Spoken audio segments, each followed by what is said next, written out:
கங்கை நதியும் சரவண குளமும் தாங்கி வந்த கர்ப்பம் இன்று பன்னிரு தோளும் நீரும் அணிந்து ஜொலிக்குது ஆறுமுகம்.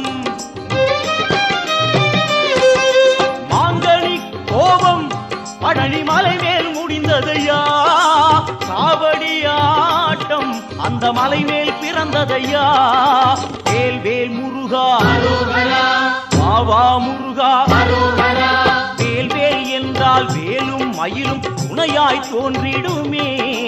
வாவா முருகா என்றால் தெய்வம் ஓடோடி வந்திடுமே, குலம் வாழ செய்திடுமே. முருகையா கந்தையா துணையாய் தோன்றி